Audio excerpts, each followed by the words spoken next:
Järgmisena ma vaatame tekstülesannete lahendamist võrdekuuluse võrrandi abil. Tekstülesannete lahendamisel on oluline järgida 2 punkti. Esiteks, seoseid üksteise alla kirjutades peavad olema ühikud ühesugused. Mis see tähendab? Vaatame lühidalt, mida see esimene punkt tähendab. Seosed üksteise alla kirjutades oleksid ühesuguste ühikutega.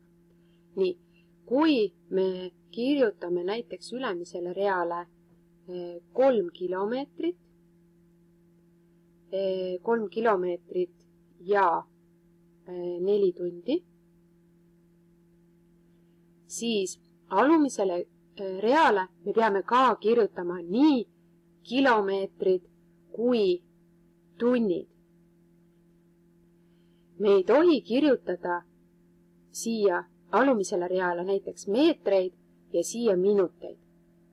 Kui ülesandes on nad erinevate ühikutena, siis punkt 1 sa teisendad ühikud ühesugusteks.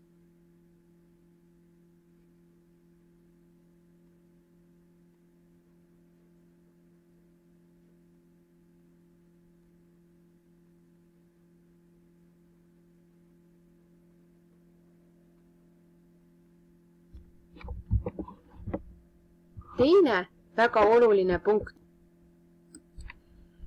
on võrdelugejateks võetud liikmed oleksid ühelt realt ja nimetajad oleksid teiselt realt.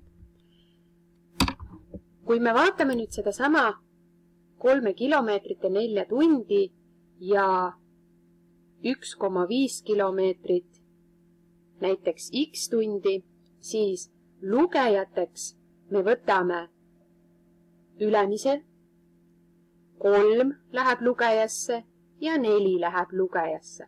Need on lugejad.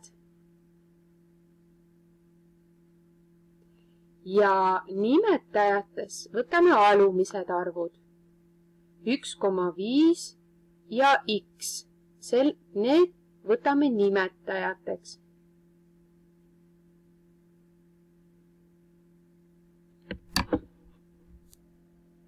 Vaatame ühte näite ülesannet, kus me saame rakendada nüüd seda punkti 1, kus me seosed teeme seoste kirjutamisel üksteise alla, siis vaatame, et ühikud oleksid ühesugused ja kui me hakkame arvutama, siis oleme kindlad, et lugejasse on võetud arvult ühelt realt ja nimetajasse on võetud arvult teiselt realt. Nii, näiteks matkajad läbisid 1,5 tunniga 7,5 kilomeetrit. Ja meil on vaja leida, kui pika tee läbivad nad 210 minutiga. Esimesena me paneme kirja siis ülesandest andmed. Meil on esimeses lauses kirjas, et matkajad läbisid kõigepealt 1,5 tunniga 7,5 kilomeetrit. Ja nii panemegi kirja, et 1,5 tunniga läbisid 7,5 kilomeetrit. Teisest lausest saame me teise rea. Me ei tea, mitu kilomeetrit nad läbisid, aga me teame, et nad tegid seda 210 minutiga. 210 minutiga läbisid x kilomeetrit. Me ei tea, kui palju. Nad läbisid selle ajaga siis. Ja vot see tulebki meil leida, et mitu kilomeetrit nad läbivad 210 minutiga. Esimene punkt, me peame tegema ühikud ühesugusteks. Ülemisel real on meil 5 tundi, aga alumisel on 210 minutit. Nii, paneme kirja ühikud teisendan ühesugusteks.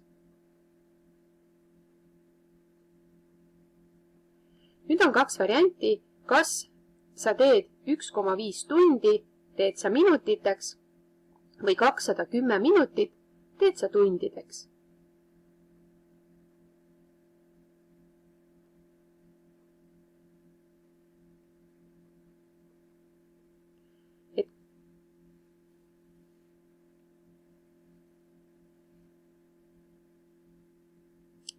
Ehk siis 210 minuti asemele me võime panna nüüd hoopis 3,5 tundi.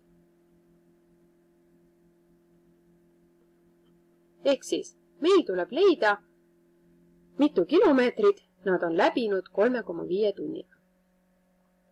Nii, nüüd järgmisena saame kasutada teist punkti, kus me peame lugejasse võtma andmed ühelt realt ja nimetajasse võtma teiselt realt.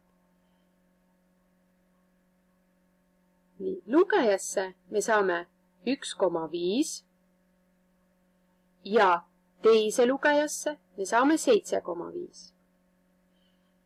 Nimetajasse võtame nüüd teiselt realt andmed ja täpselt samamoodi ühikud oleksid üksteise all. Tund lugejas, tund nimetajas, kilomeetrid lugejas, kilomeetrid nimetajas. Edasi tuleb juba rakendada selle ülesande lahendamisel võrdekujulise võrrandi lahendamise käiku, kus siis siseliikmed tuleb korrutada omavahel ja välisliikmed omavahel. Või saab ka kasutada ristkorrutist.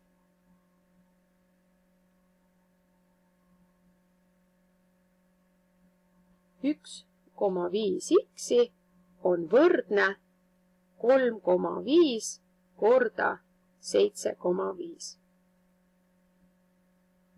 Ja x saame